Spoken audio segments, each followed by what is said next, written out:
আসসালামু আলাইকুম। আজকে আমরা শিখব এমএস ওয়ার্ডের পার্ট 2। তো এমএস ওয়ার্ড ফাইলটি আমি ওপেন করি।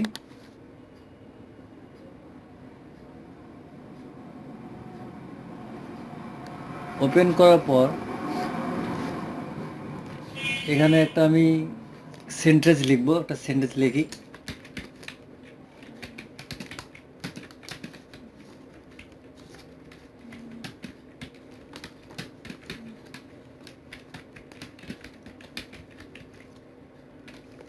তো সেন্টেন্সটা লিখলাম। তার আগে বলে নেই, আমি পার্ট 1-এ দেখাচ্ছিলাম যে বোল্ড, ইটালিক, আন্ডারলাইন, তবে অর্থাৎ এগুলো আমি দেখাচ্ছিলাম পার্ট 1-এ। তো আজকে পার্ট 2-তে আমি দেখাবো। এই এই এই অংশগুলো বাকি আছে, এই অংশগুলো দেখাবো, প্লাস এইদিকে কিছু দেখাবো। তো এমএস ওয়ার্ডে কোনো কিছু করতে গেলে অবশ্যই লেখাটাকে সিলেক্ট করে নিতে হবে। লেখার পর এখানে এই সিনারিটা দেখতে পাচ্ছেন, শেষ কেস যাওয়ার পর এখানে সেন্টেন্স কেস করলে সেন্টেন্সের যে প্রথম যে অক্ষরটি আছে সেটা বড় হাতের হবে।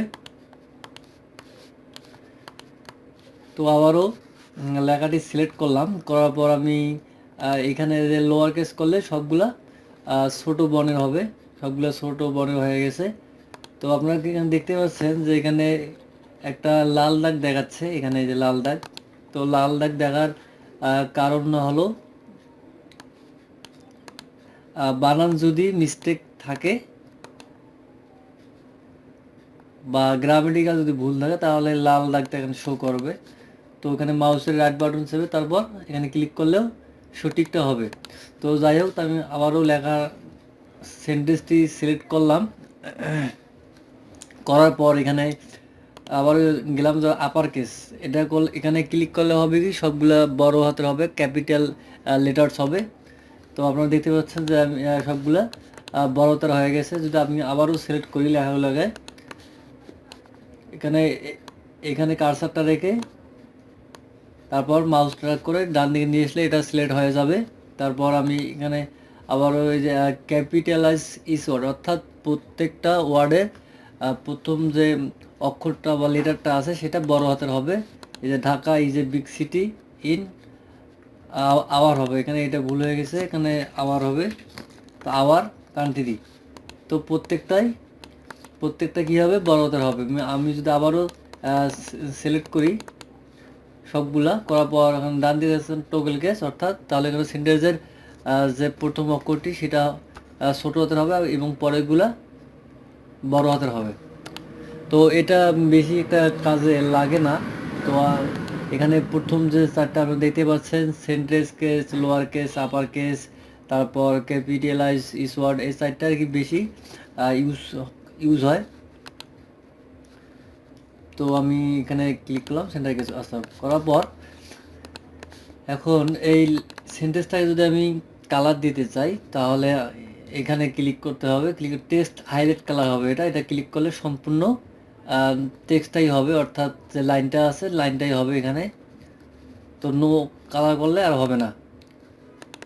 আমি চাচ্ছি যে শুধু ফন্টগুলা এগুলো কালার করার জন্য আপনি এখানে যাবেন, ফন্ট কালারে যাবেন, ফন্ট কালারে আপনার ইচ্ছে মতো আপনি কালার এখানে দিবেন, কালার দিলে এটা কালারটা অ্যাপ্লাই হয়ে যাবে।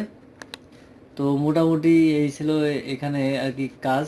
তো আরও একটা কাজ আছে এখানে, সিলেক্ট করার পর আপনি যদি এখানে ক্লিক করেন গ্রো ফন্ট, তাহলে এটা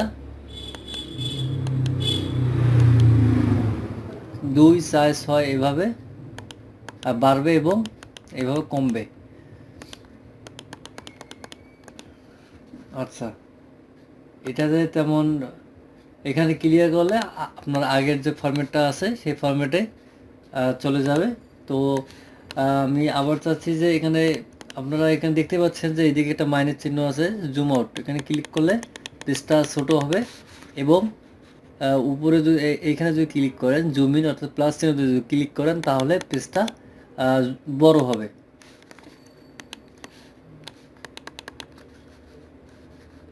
একটু ফন্ট সাইজ আমি বড় করে নেই। একটু বড় করে নেই।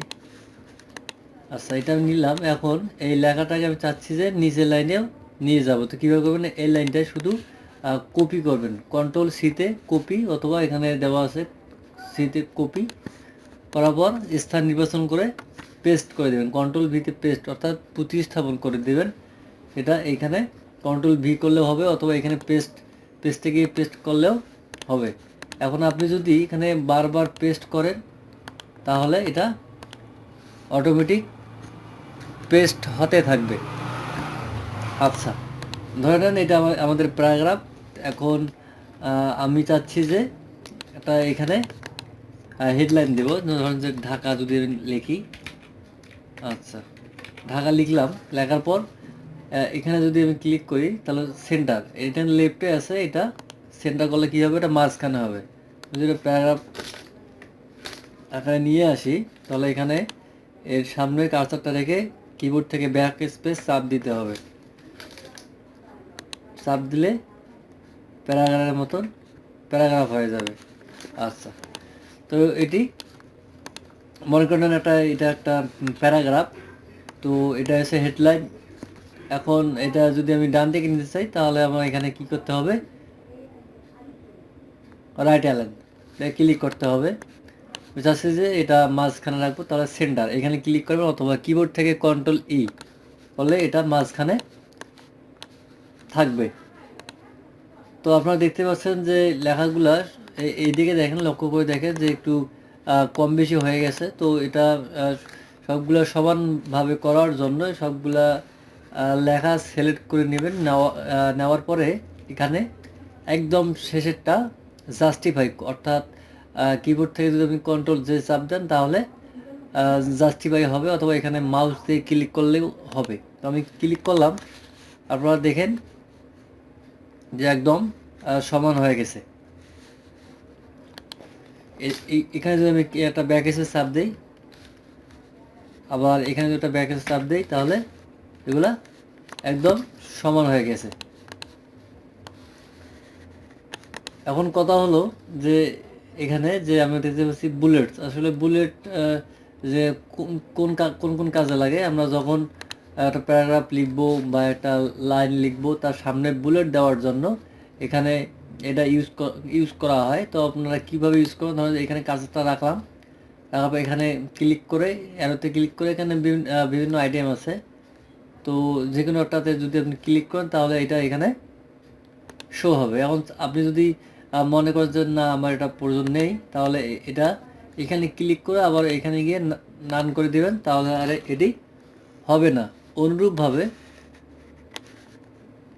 ডান দিকে দেখেন যে এখানে নাম্বার, এখানে স্টাইল আছে 1 থেকে 2, এটা অটোমেটিক হয়ে যাবে। এখানে এই যে এইদিকে আছে বিভিন্ন রকমের এগুলো স্টাইল আছে, এগুলো আপনারা অ্যাপ্লাই করতে পারেন।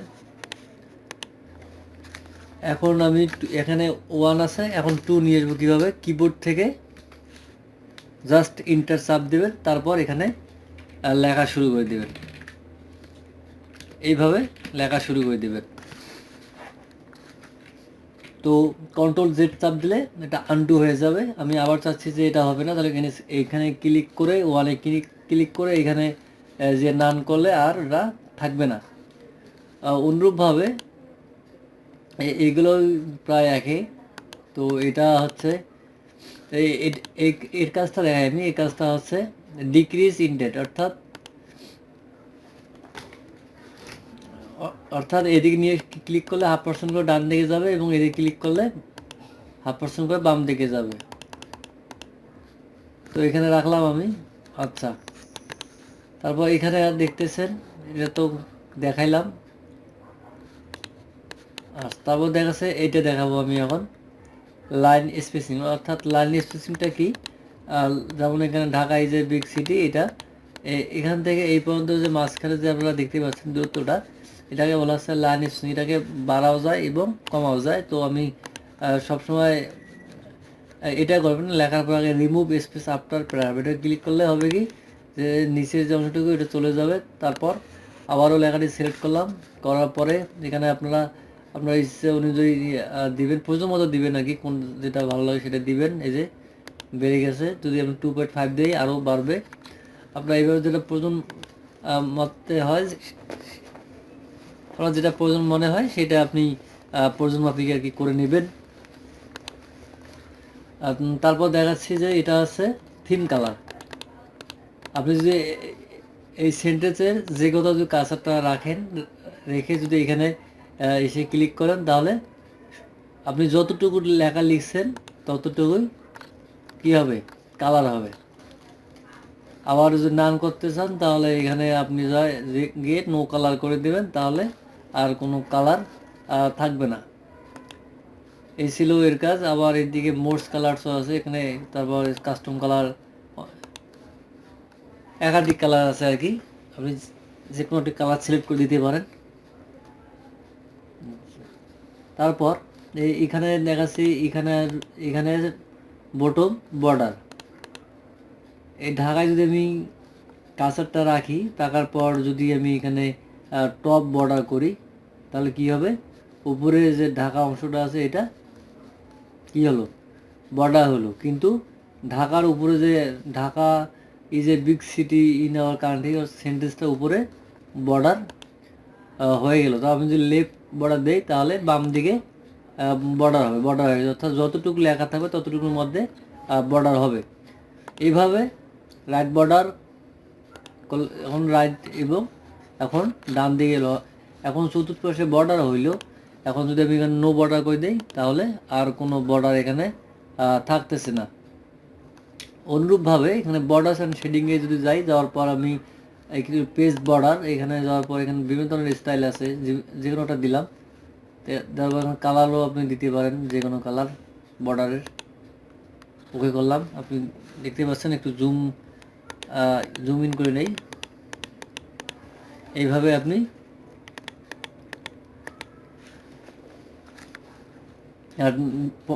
পেজ বর্ডার দিয়ে কাজগুলো সম্পূর্ণ করতে পারেন।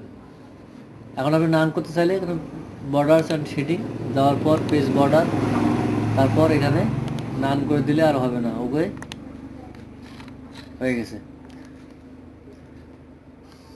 তো ভিউয়ার্স, ধন্যবাদ সবাইকে এমএস ওয়ার্ডের পার্ট 2 দেখার জন্য। এবং আপনি যদি এই চ্যানেলে নতুন হয়ে থাকেন তাহলে চ্যানেলটিকে সাবস্ক্রাইব করবেন, এবং যারা অলরেডি সাবস্ক্রাইব করেছেন তাদেরকে অসংখ্য ধন্যবাদ।